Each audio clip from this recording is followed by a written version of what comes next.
Assalamualaikum warahmatullahi wabarakatuh. Selamat datang kembali di podcast Amalia, tempatnya marbot saling sharing. Masih bersama saya Riko. Kali ini segmen kita adalah segmen Jamaah Bertanya, Ustadz Menjawab. Ingat, jangan kebalik ya. Jangan Ustadz bertanya, jamaah yang menjawab gitu. Karena jadi bingung nanti gitu ya. Sudah bersama saya kali ini ada Ustadz Rigza, Dewan Syariah dari Yayasan Astra, Yayasan Amalia Astra. Pertama, apa kabar Ustadz? Alhamdulillah. Alhamdulillah. Ala kulli hal khair insyaallah. Masya Allah, ini kita syuting lagi hujan di luar ya Ustadz ya beberapa hari ini. Mudah-mudahan nggak mengurangi semangat kita dalam beraktivitas sehari-hari. Oke Ustadz, kemarin kita langsung aja ya Ustadz ya. Kemarin kita udah sempat ngumpulin beberapa pertanyaan dari follower kita di Instagram. Sudah terrangkum beberapa. Saya akan coba sampaikan atau ajukan pertanyaan yang pertama, yaitu ini pertanyaan dari follower tadi Ustadz, apakah sholat berjamaah di masjid pahalanya sama dengan sholat berjamaah di rumah? Ya, silakan Ustadz. Bismillahirrahmanirrahim. Alhamdulillah, salatu wassalamu ala rasulillah. Jadi yang pertama adalah tentu sholat berjamaah lebih afdol. Pahalanya 27 derajat dibandingkan dengan sholat sendiri. Sehingga setiap muslim memang sangat dianjurkan untuk ketika sholat fardu itu berjamaah. Nah yang kedua adalah ketika dalam kondisi yang tidak memungkinkan kita ke masjid, hujan deras misalnya, ada rukhsah, kita boleh berjamaah di rumah ya. Dan usahakan kalaupun kita di rumah atau di kantor, di tempat kerja, di ruangan, usahakan berjamaah, maka insya Allah pahala 27 derajatnya itu akan kita dapatkan. Nah yang paling utama di antara yang utama adalah berjamaah di masjid. Mengapa demikian? Karena yang pertama pahala 27 derajat itu kita dapatkan dengan sempurna plus 2 lagi yang lain. Yang pertama adalah bahwa ketika kita ke masjid maka setiap langkah kita, satu langkah itu menggugurkan dosa dan satu langkah meninggikan derajat.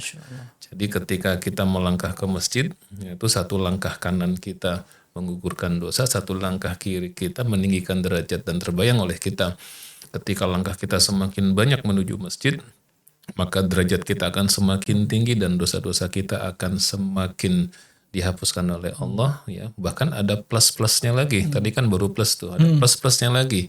Saat kita di masjid menunggu qomat, maka menunggu waktu sholat ba'da sholat. Jadi kita begitu sampai di masjid, sholat sunat, apakah tahiyatul masjid ataukah itu qobliyah, maka kita menunggu sampai qomat. Nunggunya kita duduk di masjid, itu dihitung oleh Allah sebagai sholat. Syaratnya jangan buka Shopee ya, sampai check out ya Ustaz ya. Jadi zikir atau minimal diam, tafakur, insya Allah pahalanya jauh lebih besar. Sehingga kesimpulannya adalah sholat berjamaah di masjid tentu lebih afdol dibandingkan dengan sholat berjamaah di tempat kerja atau di rumah. Ya karena tadi ada langkahnya dapat 2 pahala, menggugurkan dosa dan meninggikan derajat, dan menunggu waktu sholat, nunggu adzan atau iqamatnya, itu juga dihitung oleh Allah sebagai sholat. Insya Allah. Jadi insya Allah sudah menjawab ya Ustadz ya. Diutamakan tetap berjamaah di masjid ya dengan segala keutamanya. Oke Ustadz, kita lanjut ke pertanyaan yang kedua. Nah ini kayaknya netizen sambil agak curhat nih pertanyaannya nih Ustadz nih. Tentang bagaimana sabar menghadapi orang yang sabar-sabarin kita tapi justru membuat kita makin emosi. Apakah kita harus tetap sabar atau ada batasan kesabaran dalam berinteraksi? Gimana tuh Ustaz? Iya, di dalam salah satu surat yaitu Ali Imran dan ayat yang paling akhir, ayat yang ke-200 Allah berfirman, ya ayyuhalladzina amanu sabiru wasabiru. Hai orang-orang yang beriman, sabarlah dan sabar-sabarkanlah gitu. Karena memang sabar itu berat, ya. Sabar itu sangat berat. Dan oleh karena sabar itu sangat berat, pahalanya itu tidak terbatas. Innama yuwaffas sabiruna ajrahum bighairi hisab. Bahwasanya orang yang sabar itu akan diberikan oleh Allah pahalanya itu bighairi hisab, tidak terbatas.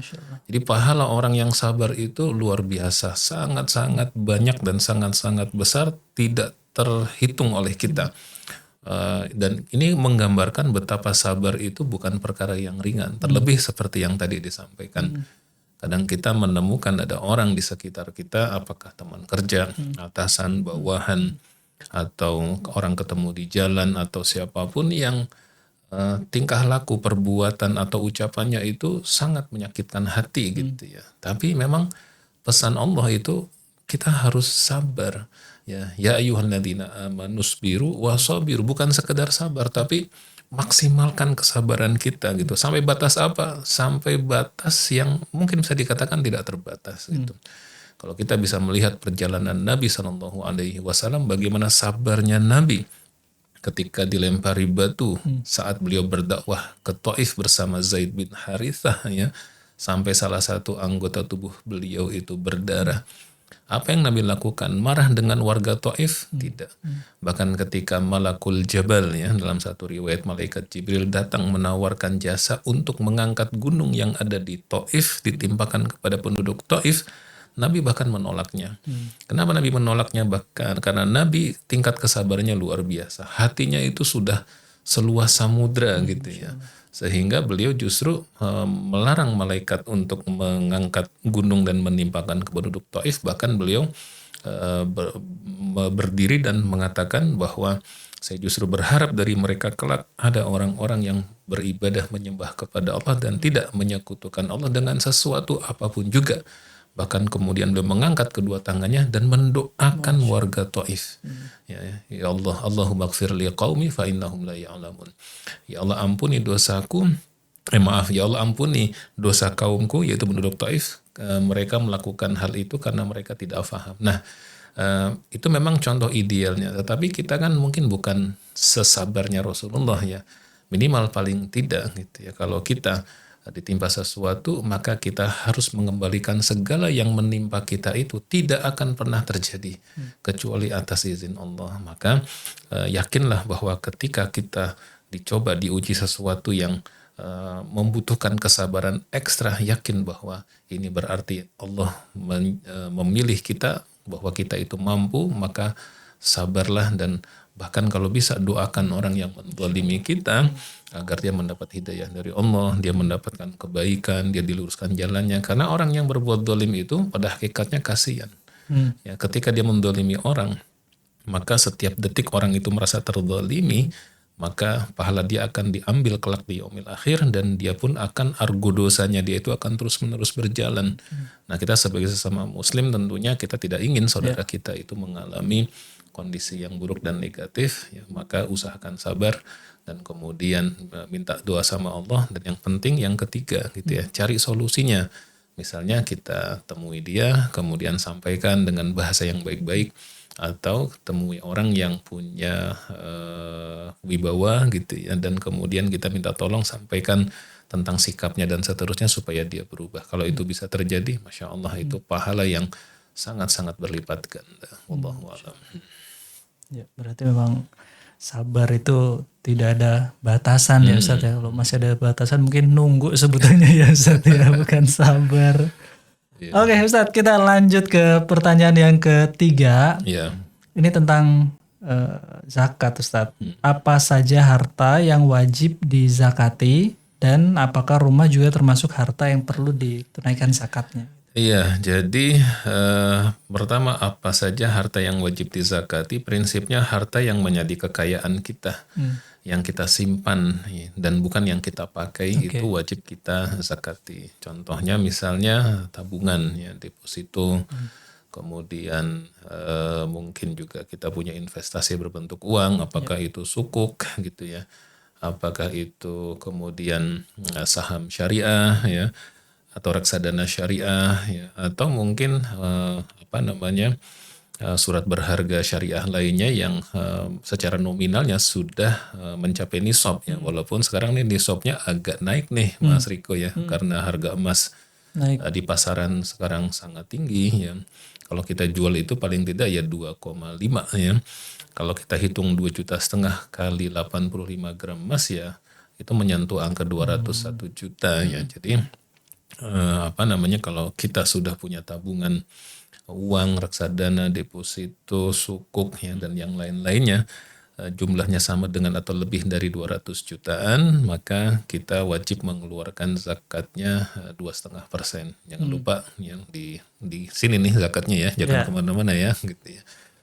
Yang kedua adalah Termasuk emas ya. Kalau sekarang kan banyak orang borong emas nih, sehingga harga emas itu sekarang agak tidak wajar ya, dalam 1 tahun naik menjadi 60%. Ini rekornya, kata para pengamat, nih rekor harga kenaikan emas yang luar biasa. Tapi kalau kita punya emas, atau misalnya nih kaum muslimah nih ya, para teman-teman profesional Astra yang muslimah yang kemudian nabung emas, kalau sudah mencapai 85 gram emas ya dikeluarkan zakatnya 2,5%. Gitu ya. Adapun perhiasan yang dipakai memang ulama berbeda pendapat ya. Kalau yang dipakai sehari-hari sepakat tidak wajib dikeluarkan zakat yang sehari-hari dipakai ya. Tapi kalau yang sekali-kali maka tetap dikeluarkan zakat karena itu masih simpanan uang atau simpanan harta. Nah, bagaimana dengan rumah gitu? Rumah itu adalah aset yang sebenarnya mal juga. Tetapi karena dia kita pakai sehari-hari, ya, kita tinggal di situ dan seterusnya, maka tidak ada zakat atas rumah yang kita tempati gitu. Kecuali waktu mungkin beli awal, ya. Waktu kita beli awal, itu pun kalau uang yang kita gunakan untuk membeli sudah dikeluarkan zakatnya, maka sudah nggak perlu lagi dizakat itu rumah kita. Tapi kalau waktu kita beli rumah belum dizakati, minimal ada 1 kali itu kita keluarkan zakat atas rumah yang kita tempati itu. Kendaraan yang kita pakai juga tidak ada zakatnya karena itu yang kita pakai sehari-hari. Nah, kecuali lagi kalau kita punya rumah kemudian dikontrakkan, ya. Kita punya mobil kemudian disewakan. Nah, yang menghasilkan maka itu dihitung zakatnya dari hasil yang kita dapatkan dari sewa rumah maupun sewa kendaraan itu. Itu wallahu alam. Berarti kata kuncinya kalau contoh yang rumah tadi jika dipakai maka tidak ada zakatnya ya Ustaz ya. Jika kita pakai sehari-hari, ya kita di situ, istri kita di situ, anak kita di situ, maka tidak ada zakat setiap tahun sebagaimana mal, sebagaimana uang simpanan atau deposito atau reksadana atau sukuk ya atau saham syariah ya yang tiap tahun dikeluarkan zakatnya, maka rumah yang kita pakai tidak dikeluarkan zakat setiap tahun. Oke, itu dia 3 pertanyaan dari follower kita Ustaz. Mudah-mudahan bisa menjawab ya teman-teman dari pertanyaan yang kemarin sudah dikumpulkan. Dan itu aja sesi kita untuk di segmen Ustadz menjawab, jamaah bertanya, kebalik. Jamaah bertanya, Ustadz menjawab. Sekali-kali boleh kali ya Ustadz bertanya, jamaah menjawab, nanti jangan Ustadz, jangan ya. Jadi bingung dari Ustadz gitu. Nanti dapat door prize dari sini gitu ya. Iya gitu. Oke, itu aja teman-teman. Kalau misalnya ada pertanyaan yang lain yang belum bisa dibacakan, DM aja Instagram kita di Yayasan Astra _YAA. Di situ nanti insya Allah kita kumpulkan dan kita bacakan pada saat segmen ini gitu. Terima kasih sekali lagi untuk Ustadz Riza. Izin saya tutup. Wassalamualaikum warahmatullahi wabarakatuh. Assalamualaikum warahmatullahi wabarakatuh. Oke.